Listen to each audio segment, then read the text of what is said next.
যদি নিয়ামত পাওয়ার পর নিয়ামতের যদি শুকরিয়া আদায় না করো, আল্লাহ পাক রব্বুল আলামিন আমাদের থেকে আল্লাহ তাআলার নিয়ামতকে ছিনিয়ে নেবেন। শুধু ছিনিয়ে নেবেন না, এবং আল্লাহ তাআলা আযাবের মধ্যে গ্রেফতার করবেন। চিৎকার করে বলুন নাউযুবিল্লাহ, নাউযুবিল্লাহ। আল্লাহ পাক রব্বুল আলামিন আমাদেরকে কত যে নিয়ামত দান করেছেন, আমরা বলে বলে শেষ করতে পারবো না, দেখে দেখে শেষ করতে পারবো না। আল্লাহ পাক রব্বুল আলামিন সূরাতু লুকমানের মধ্যে বলেছেন, ওয়ালাউ আন্না মা ফিল আরদি মিন শাজারাতিন আকলামু ওয়াল বাহরু ইয়ামুদ্দুহু মিন বা'দিহি সাবআতু আবহুরিন মা নাফিদাত কালিমাতুল্লাহ। বান্দা, যদি দুনিয়ার সমস্ত গাছ দ্বারা যদি কলম বানাও, আমি আল্লাহ যে সমুদ্র দান করেছি, এই সমুদ্রের সাথে যদি আরো 7টা সমুদ্রকে যোগ করিয়া যদি কলমের কালি বানাও, এরপর একটা দিন আছে কলম ফুলে যাবে, কলমের কালি ফুলে যাবে, কিন্তু আল্লাহ তাআলার নিয়ামত লেখে লেখে বলে বলে শেষ করা সম্ভব না। চিৎকার করে বলুন সুবহানাল্লাহ। আল্লাহ পাক রব্বুল আলামিন আমাদেরকে কত যে নিয়ামত দান করেছেন, যেদিকে তাকাই আল্লাহ তাআলার নিয়ামত, আসমানের দিকে তাকাই আল্লাহ তাআলার নিয়ামত, ঠিক না ঠিক? ঠিক। জমিনের দিকে তাকাই আল্লাহ তাআলার নিয়ামত, সমুদ্রের দিকে তাকাই, নদীর দিকে তাকাই, যেদিকে তাকাই, পাহাড়ের দিকে তাকাই, সর্বক্ষেত্রে সর্বদিক দিয়ে আল্লাহ তাআলার নিয়ামত, ঠিক না ঠিক? ঠিক। আল্লাহ পাক রব্বুল আলামিন আমাদেরকে কত যে নিয়ামত দান করেছেন, এই নিয়ামত আমরা বলে বলে শেষ করতে পারবো না, লেখে লেখে শেষ করতে পারবো না। বলতেছিলাম আল্লাহ তাআলার জিকির সম্পর্কে, আল্লাহ তাআলাকে স্মরণ করতে হবে। রাসূলুল্লাহ সাল্লাল্লাহু আলাইহি ওয়াসাল্লাম বলেছেন, যেই ব্যক্তি দুইটা জিনিসের হিফাজত করবে, ওই ব্যক্তির জন্য রোজ হাসরের ময়দানে আমি রাসূল তার জন্য সুপারিশ করব। দুইটা জিনিস, এক নম্বর হলো লজ্জা স্থান, যেই ব্যক্তি লজ্জা স্থানকে হেফাজত করবে। দ্বিতীয় নম্বর হলো জবান, এই জবানকে যেই ব্যক্তি হেফাজত করবে, ওই ব্যক্তির জন্য রাসূলুল্লাহ সাল্লাল্লাহু আলাইহি ওয়াসাল্লাম সুপারিশ করবেন। চিৎকার করে বলুন সুবহানাল্লাহ। সুবহানাল্লাহ। সম্মানিত শুনি, আল্লাহ পাক রব্বুল আলামিন আমাকে আপনাকে জবান দান করেছেন। এই জবান দ্বারা মানুষ কাফের হয়ে যায়, আবার এই জবান দ্বারা মানুষ মুসলমান হয়ে যায়, ঠিক না ঠিক? ঠিক। এই জবান দ্বারা মানুষ গুনাহের কাজ করে বাবা, আবার এই জবান দ্বারা আল্লাহ তাআলার নিকটবর্তী হয়ে যায়, ঠিক না ঠিক? সেই ব্যক্তি এই জবান দ্বারা আল্লাহ পাক রব্বুল আলামিনকে স্মরণ করবে, আল্লাহ তাআলাকে স্মরণ করবে। আল্লাহ পাক রব্বুল আলামিন বলেন, আলা বিযিকরিল্লাহি তাতমাইন্নুল কুলুব।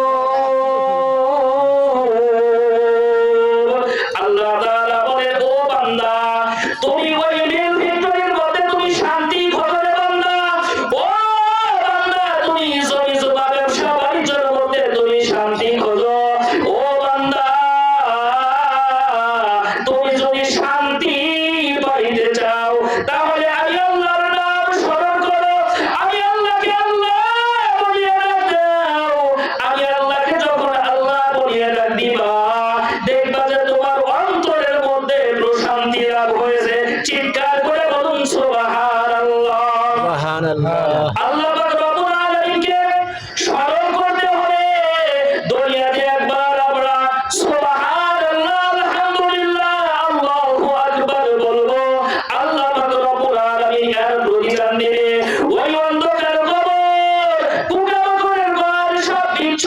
হয় বাবা ওই কবরে যাওয়ার পর আল্লাহকে আল্লাহ বলিয়ে দিবা যতবার আল্লাহকে আল্লাহ বলিয়ে দিবা এর প্রতিদান আমার আল্লাহ দান করবেন না ঠিক না ঠিক সম্মানিত শুনি আল্লাহ পাক রব্বুল আলামিন বলেছেন আল্লাযী খালাকাল মাউতা ওয়াল হায়াতা লিয়াবলুয়াকুম আইয়ুকুম আহসানু আমালা ওয়া হুয়াল আজিজুল গফুর আল্লাহ তাআলা বলেন ও বান্দা দুনিয়াতে একদিন ছিলা না একদিন থাকবা না মাঝখানে কয়েকদিনকার জন্য আমি আল্লাহ তোমাদেরকে প্রেরণ করেছি রে বান্দা মিনহা খলাকনাকুম ওয়া ফিহা নুঈদুকুম ওয়া মিনহা নুখরিজুকুম তারাতান উখরা বান্দা কয়েকদিনকার জন্য আমি আল্লাহ তোমাদেরকে প্রেরণ করেছি আমি আল্লাহ পরীক্ষা করতে চাই আইয়ুকুম আহসানু আমালা তোমাদের মধ্যে কে কত সুন্দর আমল করে দুনিয়া থেকে চলে যাইবা কবরে যাওয়ার পর যতই আফসোস করবা আর কোনো কাজে আসবে না ঠিক না ঠিক ঠিক দুনিয়ার মধ্যে দুই রাকাত নামাজ আদায় করবেন যা কিছু করবেন এই জিনিসটা জমা হবে রে বাবা ওই কবরে যাওয়ার পর যতই আফসোস করেন কোনো কাজ হবে না বলতেছিলাম জিকির সম্পর্কে কথা বলতেছিলাম আল্লাহ তাআলাকে স্মরণ করতে হবে এই জবান দ্বারা মিথ্যা কথা বলা যাবে না রাসূলুল্লাহ সাল্লাল্লাহু আলাইহি ওয়াসাল্লাম বলেন আল মুসলিমু মান সালিমাল মুসলিমুনা মিন লিসানিহি ওয়া ইয়াদিহি খাঁটি মুসলমান ওই ব্যক্তি যাহার হাত এবং মুখ দ্বারা অন্য মুসলমান ভাই নিরাপদ থাকে তাহলে বোঝা যায় আমার হাত দ্বারা যদি অন্য মুসলমান ভাই যদি নিরাপদে না থাকে আমার জবান দ্বারা যদি অন্য মুসলমান ভাই যদি নিরাপদে না থাকে তাহলে আমি আপনি প্রকৃতভাবে মুসলমান হইতে পারি না ঠিক না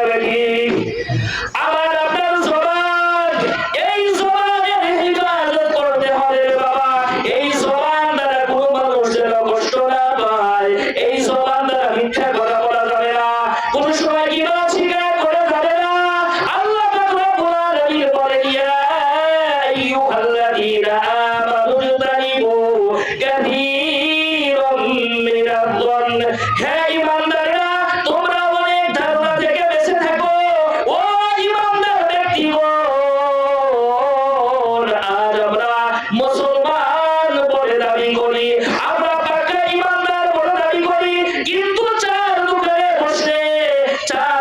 বসে অনেক সময় আমরা গীবত শিকায়ত করি ও বাবা দুনিয়ার মধ্যে তুমি গীবত শিকায়ত করবা জান্নাতে তুমি গীবত শিকায়ত করবা জান্নাতে তুমি গীবত শিকায়ত করবা তোমার যে সওয়াব আছে এইভাবে রূপান্তরিত হবে তোমার সওয়াব গুলো তার আমলনামায় চলে যাবে আর তার যে গুনাহ আছে এই গুনাহগুলো তোমার দিকে রূপান্তরিত হবে ঠিক না ঠিক এই জন্য বাবা কোন সময় গীবত শিকায়ত করা যাবে না এই জবান দ্বারা মিথ্যা কথা বলা যাবে না এই জবান দ্বারা সব সময় সত্য কথা বলতে হবে আল্লাহ পাক রব্বুল আলামিনের জিকির করতে হবে কোন সময় যদি ভুলবশত যদি ফাহিশার কথা বের হয়ে যায় সাথে সাথে ইস্তেগফার পাঠ করতে হবে রাসূলুল্লাহ সাল্লাল্লাহু আলাইহি ওয়াসাল্লাম প্রত্যেকদিন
বসো, তোমার হাতে কাজ চলবে রে বান্দা। আর তুমি জবান দ্বারা সুবহানাল্লাহ সুবহানাল্লাহ বলবা, ঠিক না বেঠিক? জবান দ্বারা কি করবা? জিকির করবা, হাত দ্বারা কাজ করবা। ব্যবসা বাণিজ্য করতে আসো, মনে মনে যদি জিকির থাকে তাহলে দেখবা তোমার অন্তরের মধ্যে প্রশান্তি লাভ হয়েছে। আল্লাহ পাক রব্বুল আলামিন বলেন, আল্লাযীনা ইয়াযকুরুনাল্লাহা কিয়ামান ওয়া qu'udan ওয়া আলা জুনুবিহিম ওয়া ইয়াতাফাক্কারুনা ফি খালকিস সামাওয়াতি ওয়াল আরদ।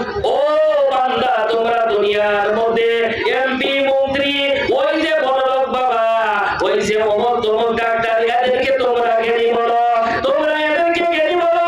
জ্ঞানী তো ওরা না যারা সর্বক্ষণ, যারা হাতি চলতে ফিরতি শোয়া অবস্থায়, যারা